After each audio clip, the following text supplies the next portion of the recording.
your morning dose of coffee and sports. This is the Morning Drive Podcast from Double T 97.3. Catch the show live weekdays from 6 to 9 on Double T 97.3 FM or on the Double T 97.3 mobile app. With Jamie and Jeff, I'm Chuck. Lady Raiders win last night, 82-68. They get 24 from Bree Scott. She was one away from a career high of tying the number of threes in a game for her. She went 4 for 5 last night. Ladies shot 52.9% last night, but they were 3 of 14 from the three-ball line, 23 of 30 from the free throw line, and beat a team in Oral Roberts that featured 3 in double figures, including Hannah Cooper. She had 30 points last night. Good game. Yeah, she had almost half of their points. They shot themselves out of it from the field in the fourth quarter because they went 0 of their last 5, 1 of their last 9, and no field goals in the last 3:44. But they shot themselves back into contention from the free throw line. They went 10 of 10 from the free throw line in the fourth to finish up 17 of 19. Still too many turnovers. 19 for Texas Tech led to 23 ORU points. They did do a good job in the paint. They had 36 to ORU's 26. And how about this? Just 4 second chance points. In fact, it took into the third quarter before Oral Roberts got any second chance points. So you did a good job rebounding with your defensive rebounds last night.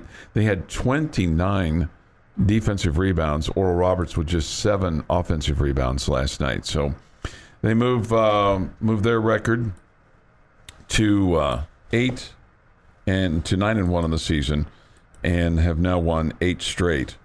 And so they're next in action next week against McNeese State. They'll play a couple games next week, break for Christmas, come back, play a game, and then get ready for Big 12 play on New Year's Eve. So Bree Scott went down she went down hard and landed on her backside, had to leave the game for a little bit, then came back in. So anytime she goes down, you kind of fear for her foot because she had foot surgery and was just limited to about 8 games last year. But better landing on her backside and having a little discomfort there than having discomfort in the feet. You can overcome that unless it's something really, really bad. But, sure, absolutely. You know, one of the things they wanted to do was they wanted to take an extra pass. They wanted to get great shots as opposed to good shots. They did a better job of that in the first quarter and the fourth quarter. They got into a little bit of foul trouble. In fact, Katie Farrell fouled out of the game. She's just the second Lady Raider to foul out. The only other one that's fouled out was Ella Tofeano. She's fouled out 3 times this year. But anyway, the bottom line was you get the win. Got to experiment with some different lineups. But it's clear you need Bree in there. You need Bailey Maupin to score. Riley McKinney, she had 3 big buckets in the fourth quarter that really helped propel you to that victory or make it so that it wasn't close down the stretch. How about that? Yeah, it feels like Maupin has slowed down scoring a little bit. Mm-hmm. I don't know if that's teams now being able to scout her a little bit. I don't know if that's Bree Scott coming back and being the kind of the focal point of the offense, where before it was previously Maupin and Riley McKinney. But I tell you what, the stat line that jumps out to me last night that I just love, that clearly my kind of player. Katie Farrell scores just 4 points, but her plus-minus was the biggest on the team at 21. Yeah. Mm-hmm. I think that's awesome. Mm-hmm. That's a player that's doing a lot of different things on both ends of the floor. She's scrappy. There's no question about it. And I mean, when she's coming down the lane, barreling at you, they let her go. they don't want anything to do with her, which is good, which is really, really good. So, yeah, I think.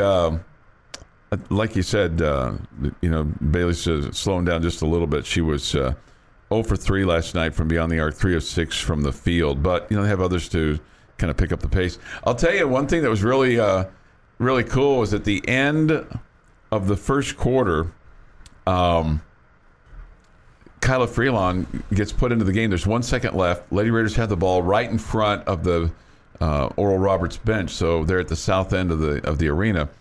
And Freelon gets the ball, jumps up, gets the ball, and is able to put it in the basket. I mean, she's a hurdler, state champion hurdler, and you saw that hurdling experience come through. But it was just really cool the way that play worked, because it was a design play. They were able to get her into the game, execute it, and get a couple of points. Here's the other wild stat from last night.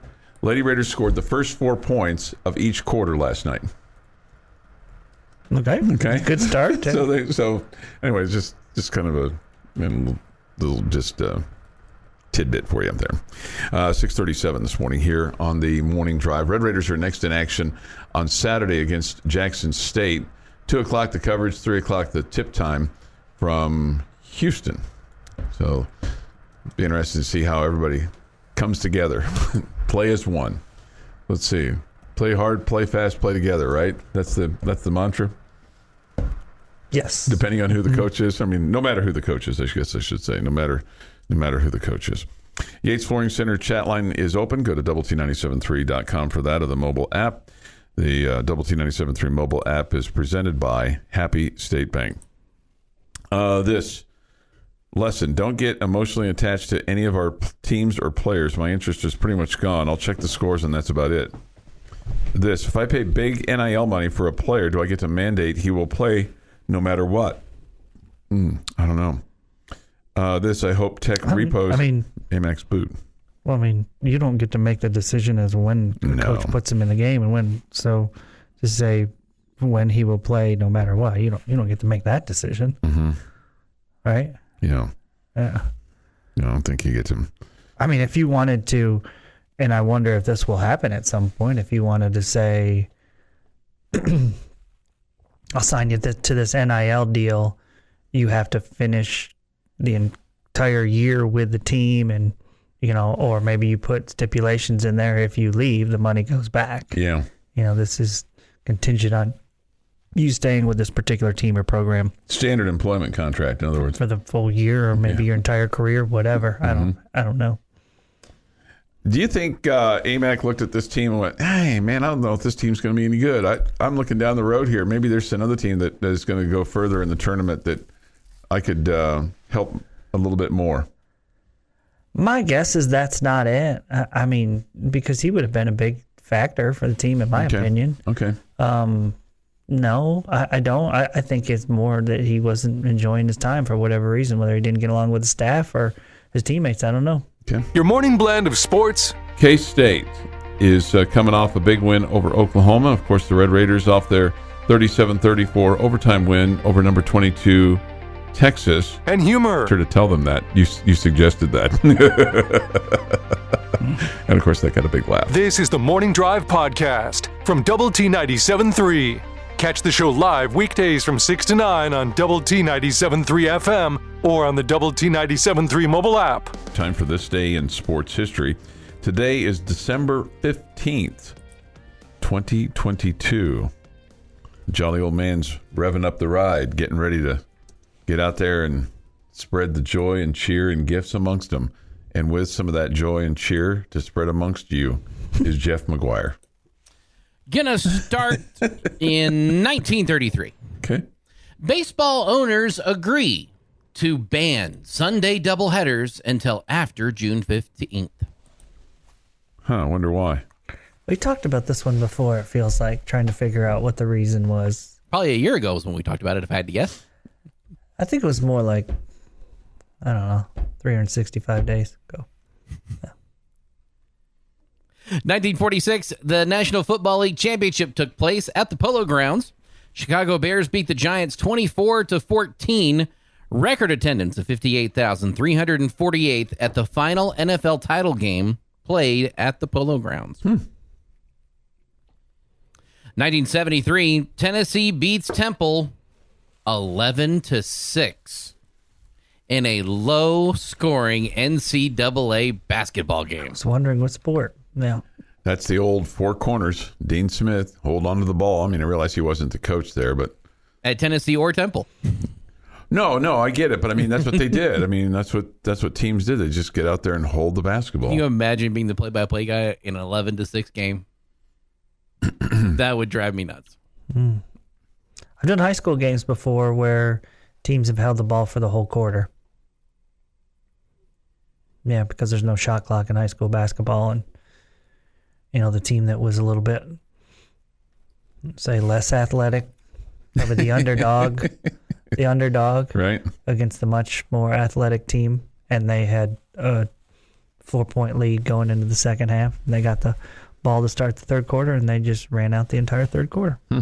And I got to, mention our weekly lineup coming up on the radio station, and other games in the area, gave scores and updates. Did you talk about what you had for dinner and what you were going to cook that weekend? I did not. Okay. Did not. It's, I try to keep it not about me, Chuck.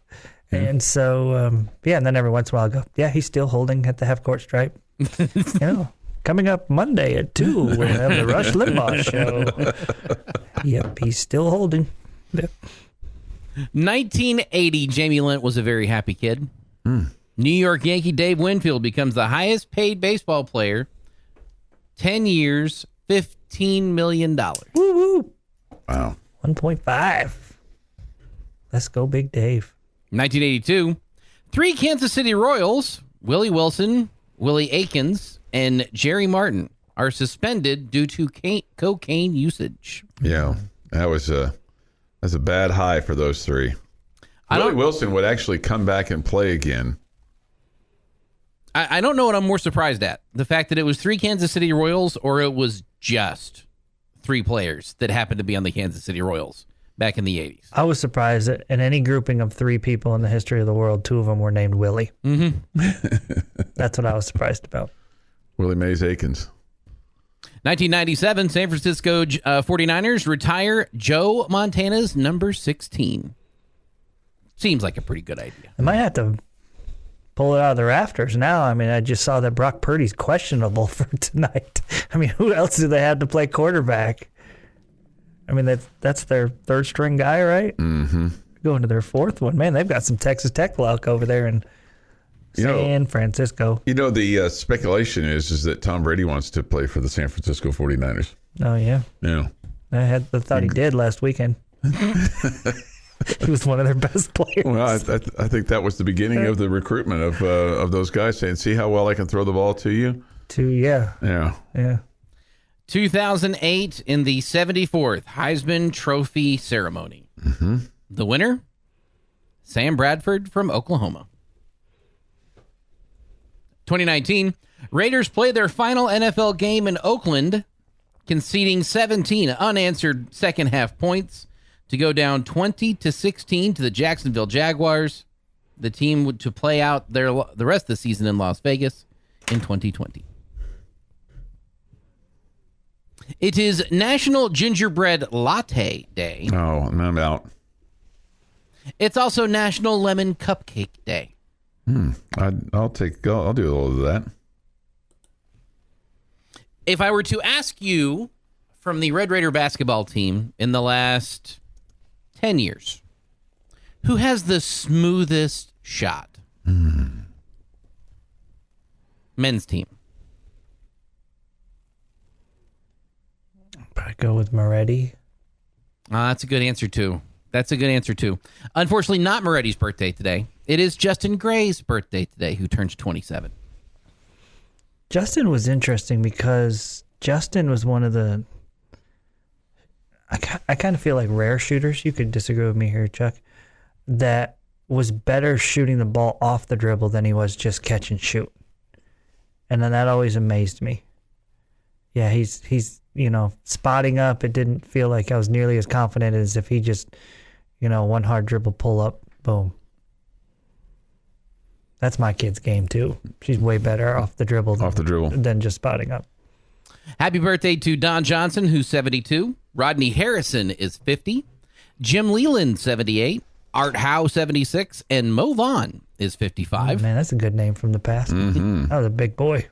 And on this day in 1993. He wasn't roiding, though, right? Mo Vaughn? No, I think he just liked the buffet. No, I think he was both. I wouldn't have guessed that Art Howe was within 2 years of Jim Leland. I would have thought that Art Howe was younger than Jim Leland. Oh, he is. Jim Leland, 78. Art Howe, 76. I know. That's but younger? I would have thought there would have been more younger. Well, that's really good grammar this morning. Yeah, it's this day in sports history. It doesn't matter. It's 1993 that we look to in history. Schindler's List, starring Liam Neeson, in the true story of a German businessman who saved the lives of more than 1,000 Polish Jews during the Holocaust, opens in theaters. It would be nominated for 12 Academy Awards and took home 7 of them, including Best Picture and Best Director for Steven Spielberg. And that is this day in sports history. Funny moment in the Lady Raider game last night. It was late in the game. Finkner's doing the broadcast. And he's like, here's Winans. She puts a spin move on absolutely no one. All she had to do is take a step to the basket and hit a layup. She thought somebody was right there. Does a spin move and then misses the shot, and the Lady Raiders got the rebound. It's called scoring with flair, Chuck. Yes. A spin move on absolutely no one. You're listening to the Morning Drive podcast from Lubbock Sports Station, Double T 97.3, recapping the night that was in the world of sports. A little bit later on tonight, we'll have the Astros and the Diamondbacks. That'll be at 8. And then the Rangers playing at Seattle tonight. And also bringing some humor to your day. Was it pretty big? Yeah, I mean, impressive. Yeah. Was it fascinating? It was. I thought it was fascinating. It kind of smelled, but I mean. Hear the show live weekday mornings at 6 on Double T 97.3 or on the Double T 97.3 mobile app. Let's see here. We get this. Chuck, did you get in trouble at the Christmas party yesterday? No, I did not. We need a recap on the Christmas party. Well, Jeff is the President's Award winner, so congratulations to Jeff. Absolutely. I mean, that was a tremendous honor to him. For his work for all of our stations over the past year. So that's one of the 2 awards that you can win. So congratulations to Jeff. That was very nice, very well deserved. I thought the funniest moment was David Thetford, because we did a white elephant gift exchange. And David Thetford, of all the packages there, and they're wrapped in various things, and sacks and whatnot. You don't know whose is whose. You don't know whose is whose. And he picks one up, and he pulled out a Thetford and Ashby cap with a bunch of coupons, and the giver of that was none other than Gary Ashby. Gary Ashby, yeah. Yeah. I think my favorite was when, okay, you guys will have to help me out here, the little shot bottles. Yeah. What are they called? Fireball bottles, okay, were opened up. And initially one was opened up and it was like a 12-pack. Yep. Okay. And then a few people later, somebody else opened it up and it was a 6-pack. And the 12-pack came from Gus and the 6-pack came from Sneed. So Gus, we know who's the better giver, right? That's right. We know who's Gus the better giver. outdid Sneed, which Sneed does not like to be outdone. If right. any of you know Sneed, Gus outdid him not on purpose. They had no idea. It just happened. It was funny. And then was I right on my gift that I gave that you would not have wanted it? Ironically, my gift went first and Jeff's gift went last, and it was just by happenstance. But it was just funny how that worked out. But Choice selected what was essentially my gift. Yeah, and some spices. Mrs. Lent would have liked it. Yeah, for your steak and then in general, and then a bottle of barbecue sauce that I don't know where it was produced, but it was one of my. Where I go to get my grill and stuff, they use it to cook with for their competitive stuff. And then Jeff, I ended up selecting Jeff's gift. It was the last one. I was the last one to select, and Jeff's was the last one left. And the young phenom and his brother Boy Wonder will love it because it was chocolate M&Ms, it's Reese's Pieces, Junior Mints, Snickers bars. So I'm sure Reese's peanut butter cups. Reese's peanut butter cups. It got a loaded bag. No doubt. And I'm sure that the boys' parents will love that because we'll sugar them up. Sure. Sure. But according to you, that doesn't do anything to kids. Oh, right. That's right. That's right. It doesn't affect them at all. That's right. At all. I forgot about that story. Yeah, I told you guys yesterday I had one goal, and my goal and hopes were that that somebody would leave with my gift and they would be happy. I thought my gift would be liked, okay? was like a really nice Cowboys coffee mug and a Cowboys throw blanket. And at the end of the day, it was just given away to somebody else. Somebody got it who wasn't a Cowboys fan. He just gave it away. Didn't like trade, just gave it away. I think he tried to trade with Jeff. Jeff wouldn't trade with him. Who got it? Chris. Okay. So my gift failed miserably. I left disappointed that I didn't. It just went to the wrong person. I didn't give a gift that somebody wanted. The person who got it for free, loved it. Yes. And see, Choice traded away mine, and I don't know where mine ended up. I think yours ended up with Gus. With Gus? Okay. No, with David. With David. I'm sorry. Oh, with David Thetford, right? Because David had the hat with the coupon on it, and Choice decided he wanted all the coupons. Choice wanted the coupons. Yeah. Choice wanted the coupons. You know, if all he's got to do is work Saturday morning with Edford and Ashby, and they'll hand him a whole stack of them. Yeah. All right. Joey McGuire, he's the head football coach of Texas Tech University. He was asked yesterday about his approach with the transfer portal. He's got guys in it. He's got some people that he wants who are in it to come here that have been elsewhere. Here's his thoughts on that. A lot of time it's 1 for 1, and so whenever the one thing that I think with having James Blanchard and Brian Nance and Sean Kinney and Jake Pittman is that's all they do. Like, you got 4 guys and they have some student assistants, and all they do is track that stuff, whether it be high school kids or portal guys. And so we're never caught off guard, whether it's somebody, maybe that you thought was coming back that didn't. We always have somebody ready to go that's we're identified like, hey, if this happens, this is what we're going to do. Now can you go get that guy is now up to us as coaches to recruit them and get them here, but we're always ready. I mean, we have a list of, hey, if something happens here, it's the same way you got to be the same way with injuries. If something happens and to where it's a really bad injury where a guy possibly misses long term, you got to be ready to fill that spot, whether the guy is on your roster or somebody you got to go get. I no matter really who the head football coach and I'll just say football because that's that organization deals with the most number of people. But I am always fascinated by the level of organization that it takes to run a football program. To know that, okay, I've got 4 guys here, they got student assistants, that's their job.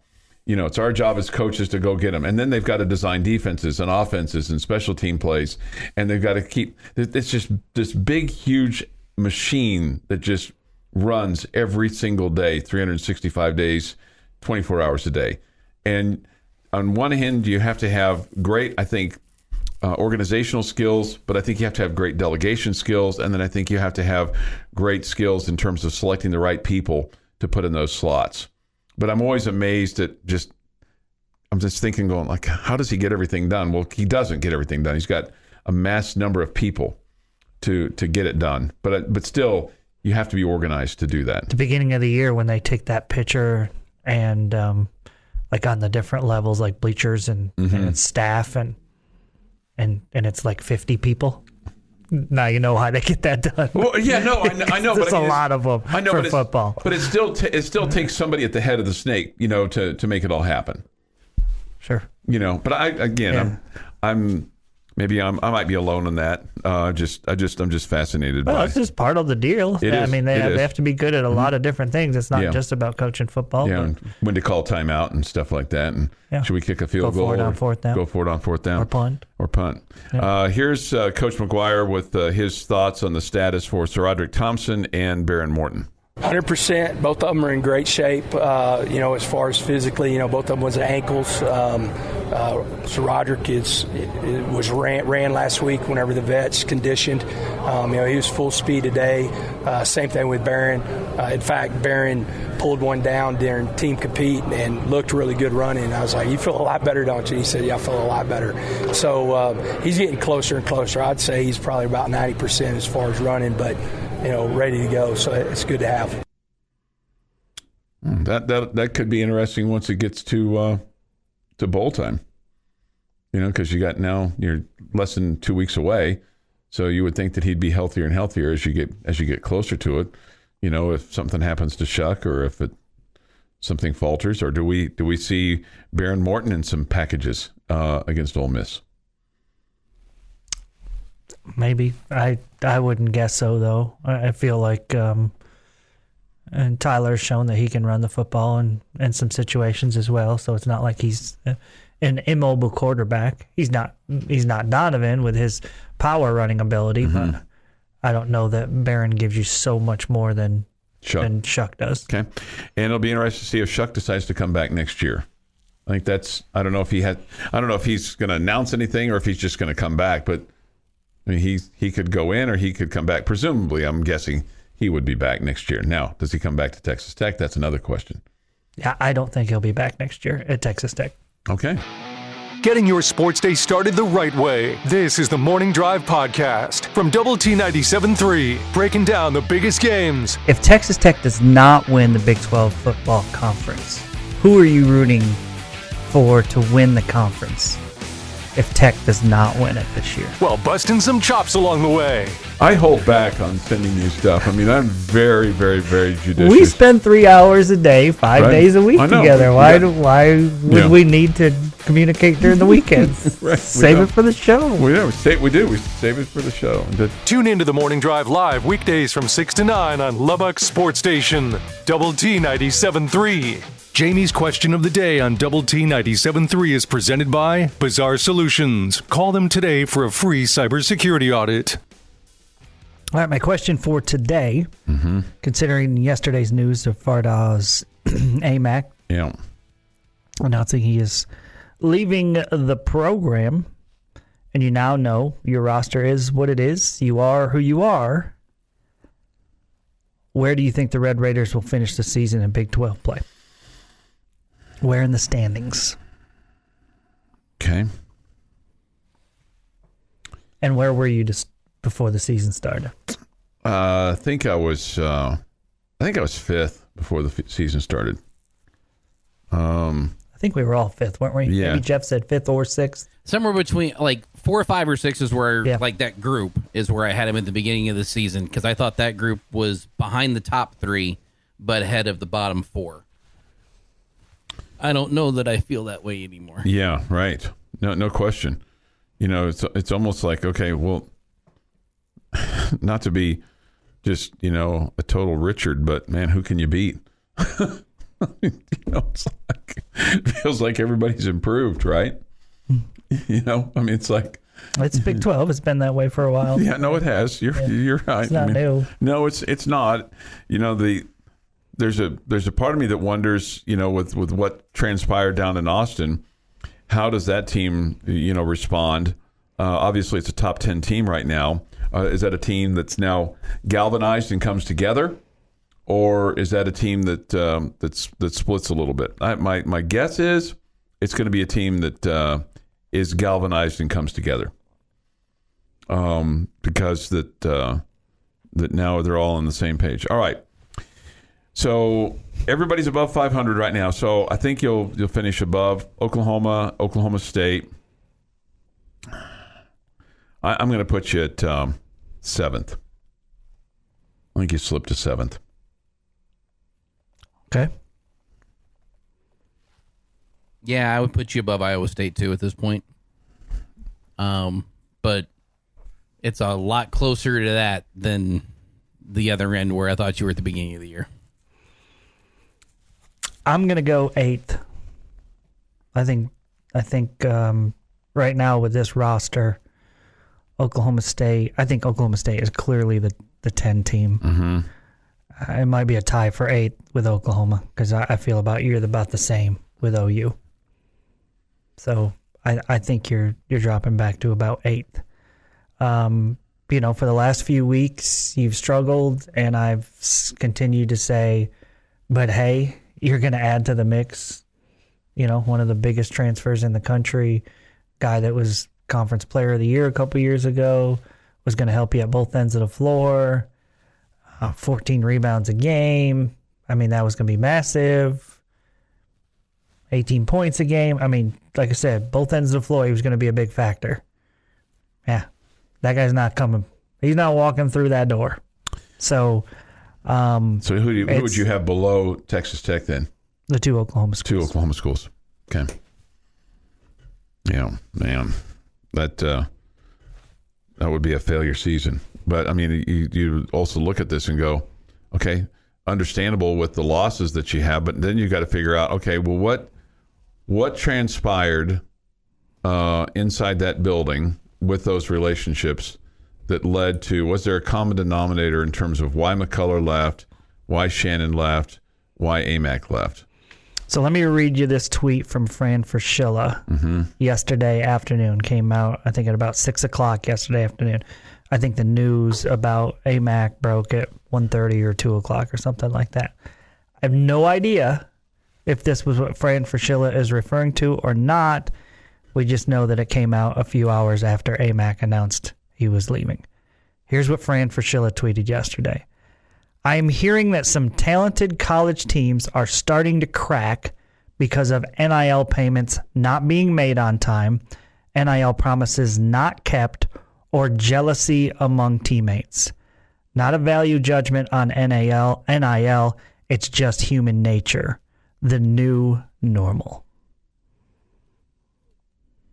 Again, no idea if this has anything to do with the Texas Tech situation. No clue. Okay? But I will say this. If a guy like Fardaws Aimaq, who has no connection to this school, only comes here because of an NIL deal that's promised to him, if that's the reason he signed here, or if that was a major reason he signed here, maybe not the only one, but a major one, and suddenly his payments are not being made, or they're delayed, or he's not getting enough of what he was promised, I guess you could probably see why a guy has no loyalty to the school and says, I'm out of here. Sure. I'm not getting my money. I'm out of here. It's like the employee who feels like he's earned his bonus and hasn't gotten it, or feels like he's been shortchanged on his compensation for whatever reason. You know, if you feel like that, I heard this guy over here is making this much money. Sure. Why am I work harder than him? Why am I not making that much money? Absolutely. Yeah, I mean that happens every day, right? So I just want to be 100% clear. He does not say this is Texas Tech. Yeah. But it came out a few hours after the news did.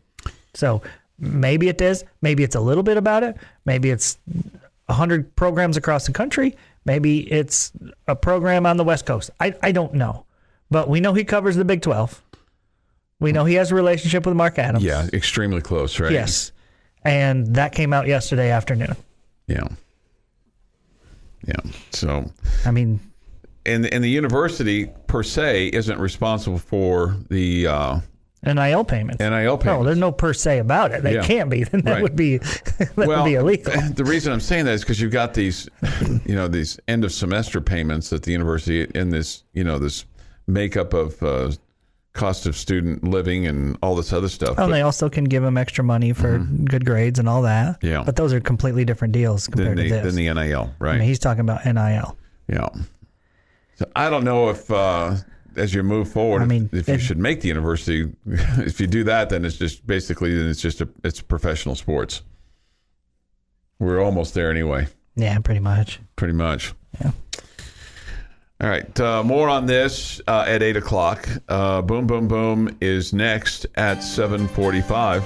This is the Morning Drive Podcast from Double T 97.3, getting you ready for today's sports day. 3 of the first 4 games have been at home, so at some point in time you're going to have to venture outside the 806, so that'll start this week. While having a little fun along the way. Always good if you can blame it on somebody else, right? Yeah, sure. Especially some media guy. Sure. Right, some media guy. Catch the show live weekday mornings from 6 to 9 on Lubbock Sports Station, Double T 97.3. Hey, good morning here on the Morning Drive. I was enjoying the tune this morning on Lubbock Sports Station, Double T 97.3 and Double T973.com. Sometimes, Jamie, you get lost in the wind. It happens. Definitely happens. You get lost in the wind. The Hanukkah song has that effect on me. Yeah. With Jeff McGuire and Jamie Lent, I'm Chuck Heinz. Come to you from the First United Bank studio this morning, and look forward to your thoughts and comments on the Yates Flooring Center chat line. Go to WT973.com for that, or the mobile app. Benchmark hotline is open too at 806-771-0973. We get this from Washed Up Guy. Many years ago in my coaching days, a young assistant in his 30s at Sands High School suffered a heart attack during a game and passed on the sidelines. It's always a tragedy to see young people pass, and I'm grateful for every day of my life. washed up guy. Yeah. That's profound. And yeah, it's just all those things. It's incredibly sad. And as you get older, age becomes younger. It's like, oh, he's, because when you're 31, you think 61 is ancient, but when you're 62, you're like 61 is, that's a young man. You know what I'm saying? Mm-hmm. Yeah, completely different feel. Completely different feel.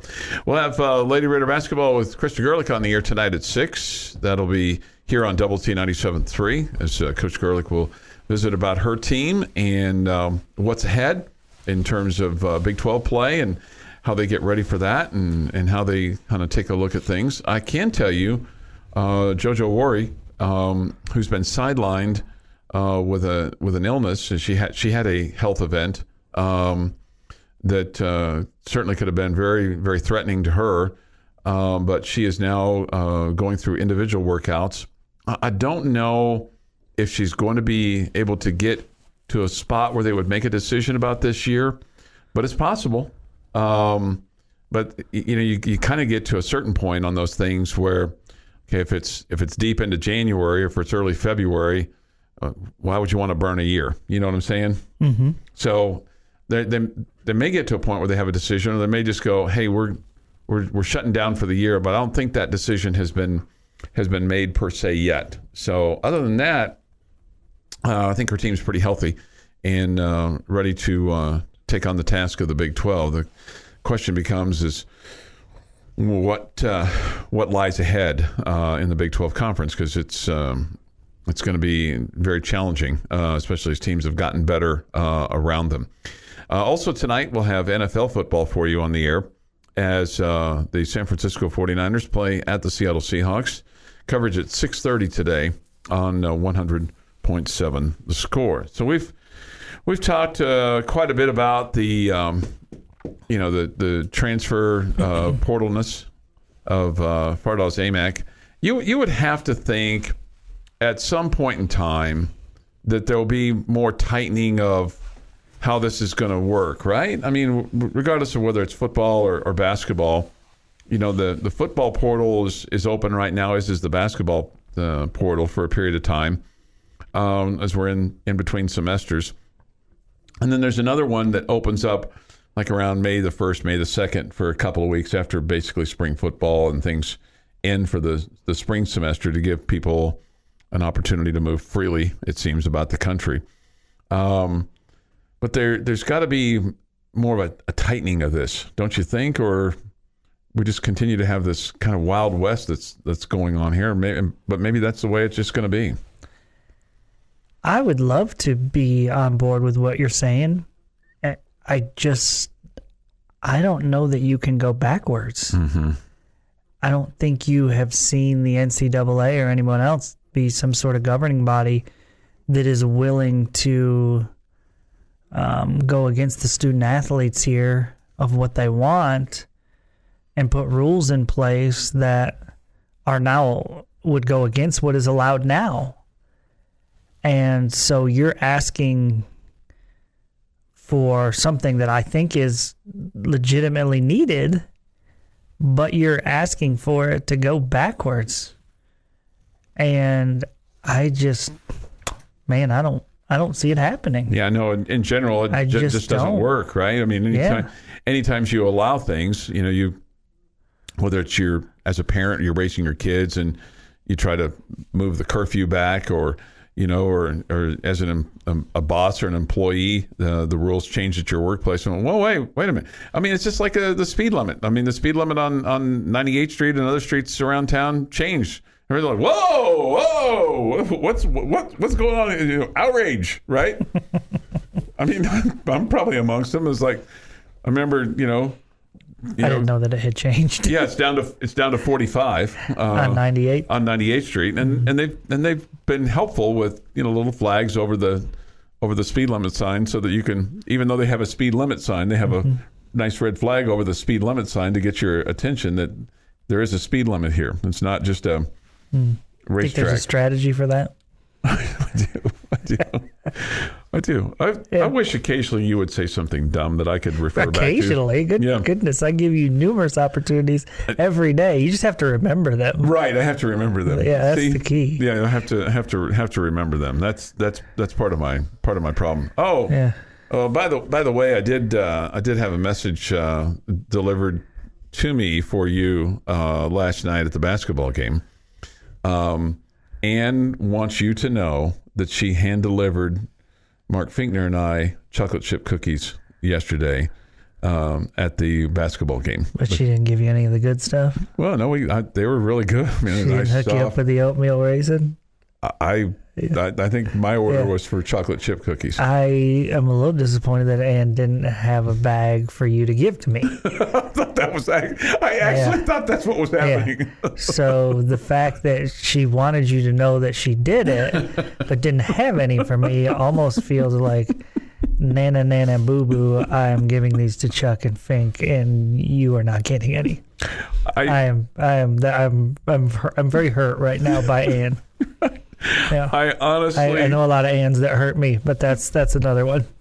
I honestly thought when she told Jamie, I was getting ready to say, these are for him. Yeah. Man.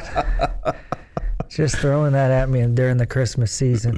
Man, that's harsh, Ann. All right, a couple things here from the Yates Morning Center chat line we'll get to. One of them is this. I suppose we'll never know the rest of the story, but his body language and attitude on the bench and with Bacho on Tuesday gave no clue that Aimaq was unhappy here. Maybe wishful thinking, but I'm hoping he changes his mind. Yeah, I think that's wishful thinking, but yeah, it is very strange, isn't it? You've been listening to the Morning Drive podcast from Double T 97.3. For more from Lubbock Sports Station, go to doublet973.com.